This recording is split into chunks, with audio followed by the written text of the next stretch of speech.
بسم اللہ الرحمن الرحیم 20 سال جنگ لڑنے کے بعد جب افغانستان پر طالبان کی حکومت آئی تو ہر اہل ایمان کے دل میں خوشی کی لہر دوڑ گئی۔ کئی ملکوں کی طرف سے امارت اسلامی کو مبارکباد بھی آئی۔ خاص طور پر شام کے بچے نے جو مبارکباد طالبان کو دی قابل دید ہیں۔ ویڈیو پلے کرنے سے پہلے چند باتیں عرض کرنا چاہتا ہوں۔ پوری روئی زمین پر پہلی مرتبہ اسلامی قانون نافذ ہونے جا رہا ہے۔ وجہ خوشی کی کچھ لوگوں کو بہت بڑی تکلیف ہوتی ہے، خاص کر افغانستان کے بعض عوام کو جنہوں نے کئی روز سے افغانستان میں ایک ڈرامہ رچایا ہے جو اسلامی قانون کی مخالفت میں اترا ہے۔ آخر ان لوگوں کو مسئلہ کیا ہے؟ طالبان نے ہر قسم کی آزادی دی ہے اور امن کی بہترین کوششیں کر رہے ہیں، پھر بغاوت کس بات کی؟ میں بتاتا ہوں، مسئلہ ان کو طالبان سے نہیں بلکہ اسلامی قانون سے ہے، کیونکہ وہ بے حیائی اور عریانی جو امریکہ لے کر آیا تھا وہ نہیں ہوگا۔ وہ کوئی ایجوکیشن اور بڑے بڑے سنیما ہال اور لوٹ مار نہیں ہوگا۔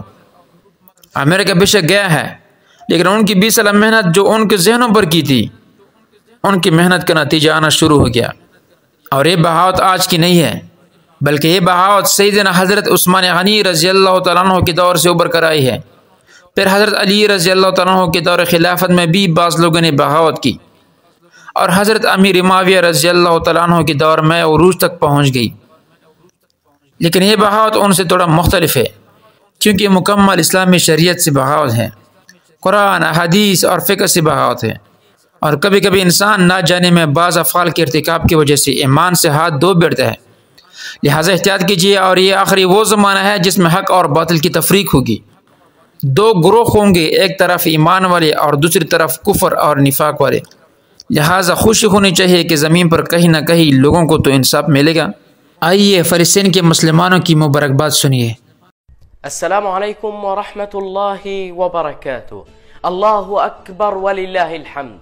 بعد 20 عاما من الصبر والثبات على الحق، حركة طالبان الإسلامية تنتصر في أفغانستان. بعد 20 عاما من الجهاد والعزة، هذه الحركة الربانية تكسر أمريكا المحتلة وتغتنم الترسانة العسكرية التي دعمت فيها الخونة والعملاء بمليارات الدولارات. طالبان أعلنت اليوم أنها تسيطر على كل البلاد الأفغانية بفضل الله، ليعود المجد للأمة في وقت ظن فيه البعض أن الإسلام قد انكسر. وانتصار طالبان ليس انتصارا للأفغان فقط، إنما هو انتصار لجميع كل الشعوب المسلمة التي وقع عليها ظلم أمريكا. انتصار طالبان هو شعاع النور الذي يعطي الأمل للمسلمين أنه يمكن هزيمة أي طاغوت. انتصار طالبان يؤكد أن التمسك بشرع الله هو أول طريق النصر.